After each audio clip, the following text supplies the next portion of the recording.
All right, well, let's move forward. It is going to be a jackpot year for media outlets in 2014. Michigan and Arkansas are expected to be the two states with the most political ad money. Big reasons why: governor's race, open Senate seat, and some House seats as well. So we're in the money, huh, Michigan? So 2014. So Nolan and I don't have to go look for work. Everybody will be in the money except newspapers and public television.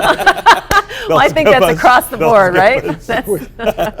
Yeah, you know, if you look at the races in Michigan, these are going to be hugely expensive races. I expect the unions are going to put up a good show. I don't think they have a chance of unseating the governor, but they owe him some payback for a right to work. So they're going to put a little money behind Mark Schauer. But the really expensive race is going to be that Senate race. And if it stays as it is now, looking competitive, you're going to have both sides pouring tons of money. This could be a $40, $50 million race or more when all the money is combined. It may go higher than that. And you've got a couple of congressional races that look like they could be huge spending races. Over on the west side of the state, right? Well, right here in the 11th district in Oakland County, Dave Trott's going to put in what it takes to win that seat from Kerry Bentviolio. And yeah, on the west side in what's the district? Justin Amash and Justin. Justin's no, but the other one. Heisinger? No.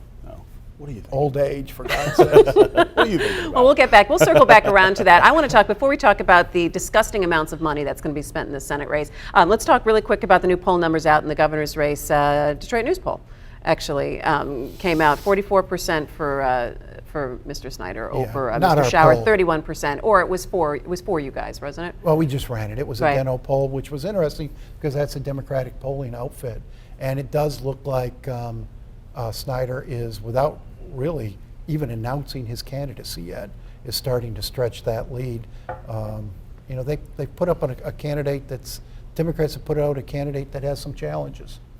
Does he have challenges? He does. His biggest challenge is name recognition, right? Yeah. I mean, there's not enough people who know who Mark Schauer is or what he's done.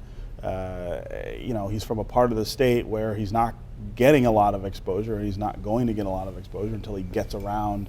You know, he's got a lot of work to do building an identity here in Southeast Michigan, where he's got to do extremely well to have any sort of shot at challenging. So, you know, I mean, I think those numbers, they are not great numbers for the governor, but given the challenger, it's probably not. Yeah, the governor's not over 50%, which I think will encourage some Democrats to spend a little money to see what they can do here. I mean, he's close, but he's not over it yet. All right, who is spending the money for the Senate race? Where's that $50 million coming from? A lot of it's going to come from this so-called dark money, unreported contributions to third-party organizations that are not sort of, you know, quote unquote, not affiliated with the candidates, but of course they are. That we won't know who's dumping money into those things, and this is one of the big problems in the system right now, is that you can put as much money in as you want, and you don't have to without disclosure to say who you are. And disclosure is the issue. I don't care how much money you put in; just let us know who's putting the money in, and that's true whether you're a union and on the Democratic side or corporation on the Republican side. Just let us know who put the money in. But you ask who's putting it in. The control of the Senate is going, particularly if the mood of the people stays in this sort of turmoil. Control of the Senate is going to be the huge fight. Next year, and if Michigan looks like it could be that 51st vote, man, every group, then every political group is going to put money in here, and I mean, they'll have trouble spending all the money. And that's a big question for this presidency. You know, if you lose the Senate, I mean, not only do you lose the ability to move your agenda at all, but you also lose the ability to appoint who you want to the courts. And we've got, at least, in my judgment, 2 or 3 other court seats that should open up by 2016. If he doesn't have a majority in the Senate, it makes that much more difficult. It'll be a repeat of what George Bush looked at in his last 2 years when he lost Congress and basically was irrelevant in terms of the lawmaking process. All right, and finally tonight, Toronto Mayor Rob Ford and the word selfie. Fortunately, they are not connected. I don't know if you guys saw. That might be fun, though, right? It would be very interesting, but the continuing saga of this possibly the worst politician I've ever seen in history. He's getting a lot of airtime. I mean, he doesn't Did have you a see name him recognition bowl problem. over the woman in? This guy was possessed by Chris Farley, I think. when he looks exactly like that guy, doesn't he? You would think this is like some kind of spoof or a movie. Yeah, I it's- wished he was lived here. I don't know.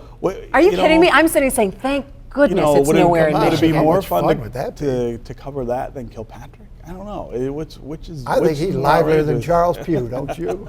I don't think you can make up that kind of crazy. I want someone to go back and explain how this guy ended up being mayor in the first place. Someone voted he's for sort him. of a goofy guy, and They drink in Canada. yeah, evidently.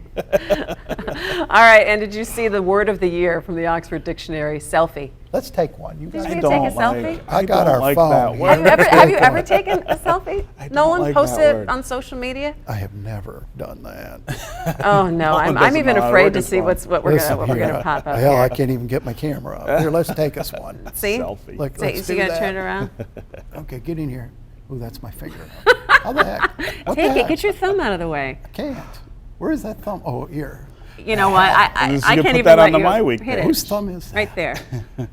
Yeah, we'll post that for you on myweek.org. That is the worst selfie I've ever seen. Nolan, you're fired from the selfie It's business. a selfie of my thumb. I hope that's not a permanent word, because I hope we, again, mature past the point where everyone thinks the best thing they can do is take pictures of themselves and The put it on the internet. generation, look at me. And that's going to do it for us on My Week from our Midtown studios. Check us out at myweek.org and on Facebook and Twitter. I'm Christy McDonald. We'll see you next week. Take care.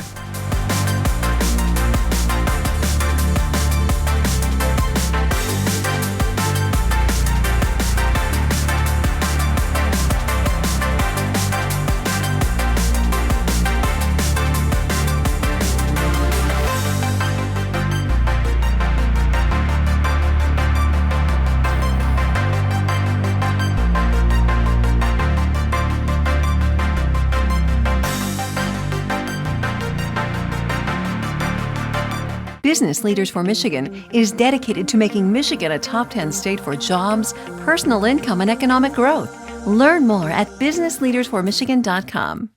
Funding is also provided by Delta,